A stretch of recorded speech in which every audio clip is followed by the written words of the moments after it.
That was Stephen Carroll, who's with us for business. Scaramucci had been working at the White House, of course, but he's also been selling his Wall Street investment firm, hasn't he? The company's called Skybridge Capital, and it was set up 12 years ago by Anthony Scaramucci. It now has more than $11 billion in assets under its control. Now, Mr. Scaramucci had actually agreed to sell his stake back in January to the Chinese conglomerate HNA for $180 million. That deal is still pending, though. HNA saying on Monday the deal is on track to close by the end of the summer. That's despite all the upheaval at the White House. A spokesperson for Skybridge also said the sale was proceeding as planned, but she declined to comment on whether Mr. Scaramucci might return to the firm after his departure from the White House. Now, a major deal in the European car industry has been finalised. This is the French group PSA's takeover of Opel from General Motors. The deal makes PSA, which owns the Peugeot and Citroën brands, the second largest car maker in Europe. The agreement, done in March, values Opel at €2.2 billion.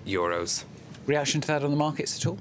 PSA shares just up slightly, about 0.5% in Paris, perhaps indicating that investors had expected this to go ahead very much as it did. Shares in Europe opening the day up in general. The oil company BP is having a good day. Its shares up over 2% at the open in London after their latest results showed a 10% rise in oil production and a rise in profits as well. Over in Asia, shares also generally rising. Investors welcoming a recent string of positive economic data in their trading. Hong Kong shares getting a boost from an influx of investment from mainland China. The Hang Seng there up by 0.7%.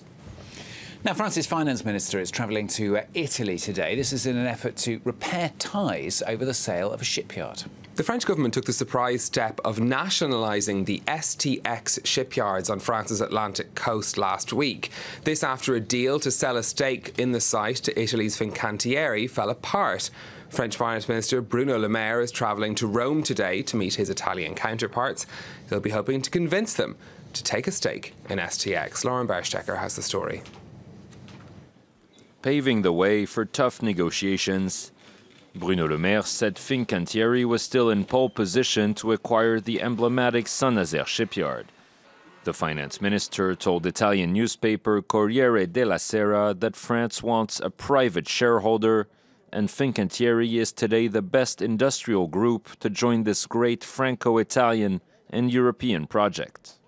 France's decision to temporarily nationalize the site had sparked anger in Italy, where state-owned group Fincantieri was poised to purchase a majority 55% stake.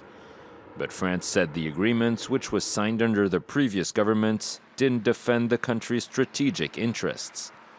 It tried to push for a 50-50 split instead, and opted to use its, quote, right of preemption when the offer was rejected. Yet Bruno Le Maire's remarks suggest he remains eager to make a deal happen.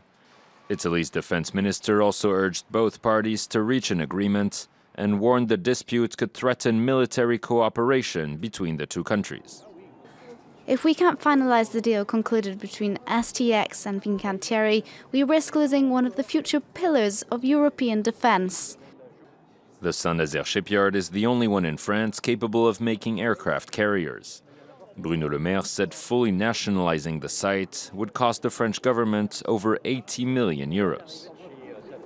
Let's take a look at some more of the day's business headlines for you next. Qatar has filed a complaint with the World Trade Organization over the blockade by its neighbours. Doha says it's been under illegal siege after being hit with trade sanctions by Gulf countries, including Saudi Arabia.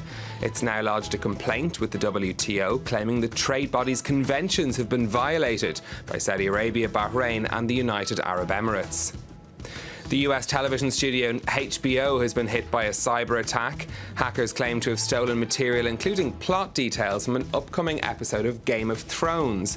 HBO says it's working with authorities and cybersecurity groups to investigate the incident.